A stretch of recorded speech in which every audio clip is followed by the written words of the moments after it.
You know, when it comes to the latest Certinas, Brave Beaters is the place to be. Because besides the 43mm titanium DS Action, we also have the DS2. But I'm keeping it for a separate episode. So, titanium.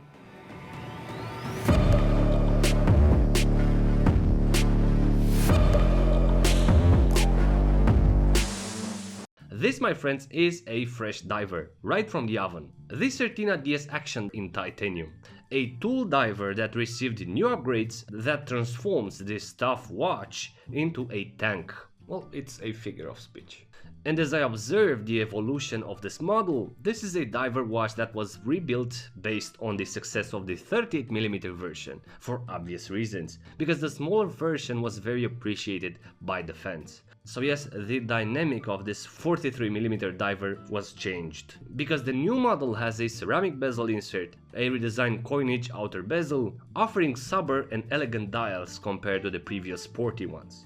Everything made in the same spirit and robustness of the double security concept. Not to mention the new color scheme, where we have the classic black dial or the black with gold version, blue, blue with gold, dark green and titanium.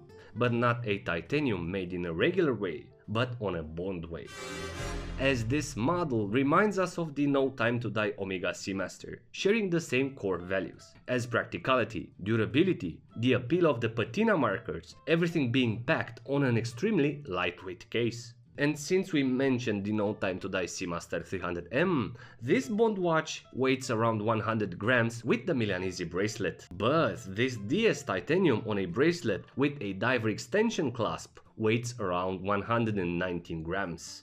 So the weight of this titanium version is pretty impressive, knowing that the 38mm version has around 140 grams, or the Submariner No Date which has around 140 grams. A reduced weight that obviously reflects on the way it stays and feels on the wrist. You can barely feel it. But getting back to its identity, as I perceived previously the 43mm DS Action collection, this was the ISO standard tool watch of the brand or the official timekeeper for professional diving. However, I spot a shift in the collection as I see the DS Super PH 500M with orange dial as being the official sporty professional diver, where this action diver in 43mm I see it as an elegant dress diver, tougher, more accessible and more appealing, not necessarily to professional divers, but to desk divers, as in multi-purpose divers. Now, this particular model has indeed a Bond appeal.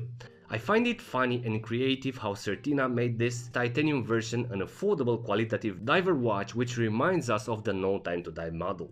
Not to mention that as part of the same umbrella, I'm pretty sure Omega knew about this. As a joke, if this diver would have been displayed on AliExpress, the title of it would have been displayed like this: Diver 43mm, No Time to Die, Bond Titanium 30 bar Business Secret Agent Patina Loom. Now the cool thing about this diver is the fact that this, to my knowledge, is the first Certina with loomed patina markers. And I'm excited because I'm pretty sure we will see in the future maybe a DS Super PH 500M or the 200M with patina markers and hands. That'll be amazing. But just to point out shortly what are the differences between the 38mm version and the ceramic 43mm version, because I'm pretty sure you wanna know. Firstly, there are 5mm as difference in diameter, 5mm as lug-to-lug distance, 2mm on lug width and 1mm extra in height for the newer version. The case construction is the same, just downscaled proportionally, and the same depth rating as 300 meters, also being compliant with the ISO 6425 standard. The loom, surprisingly, it is very similar with the Seamaster No Time to Die.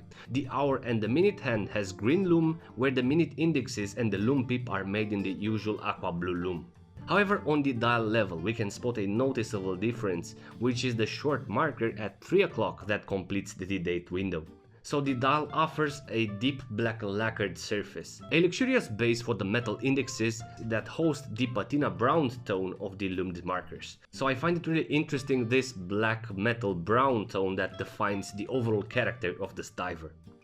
Now the bracelet, besides the weight difference, the 38mm version has the side links narrower and a short clasp with 2 micro adjustment points, where the 43mm version has a long clasp and polished chamfers.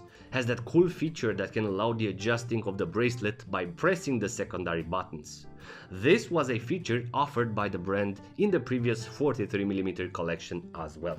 Now, as finishing, you can feel that vertical satin brush, as the entire case except for the bottom is fully brushed, unveiling some beautiful surfaces formed from lights and shadows, reminding us of a marble sculpture, and that's the beauty of a brushed titanium.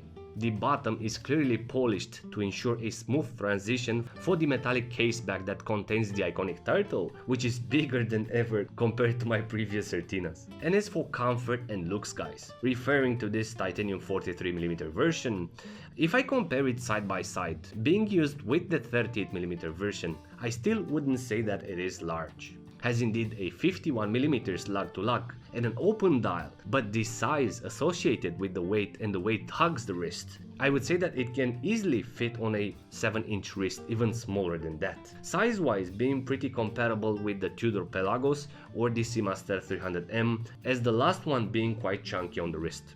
Now, movement-wise, this 43mm DS Action is equipped with the Powermatic 8611.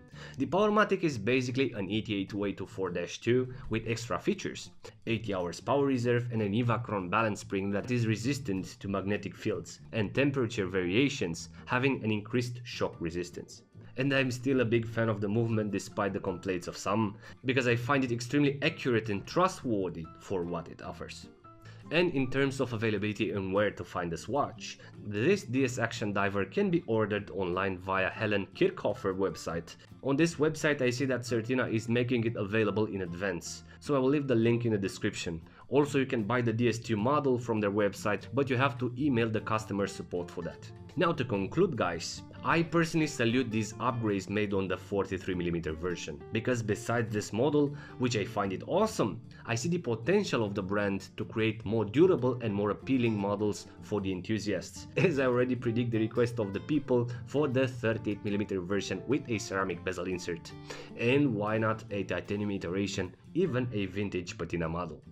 In my view, looking closely at the evolution of Certina starting with 2018, once they launched the Hesalite DSPH200M, the brand stepped up massively. I see a massive spike within the Swatch group in terms of popularity, succeeding to reinvent themselves, offering more appealing models, whether we're talking about new sport divers or vintage reissues. So yes, that's pretty much for today. I want to keep these videos short and on point, just to ensure at least one video per week, and hope that in time I'll have the chance to make more.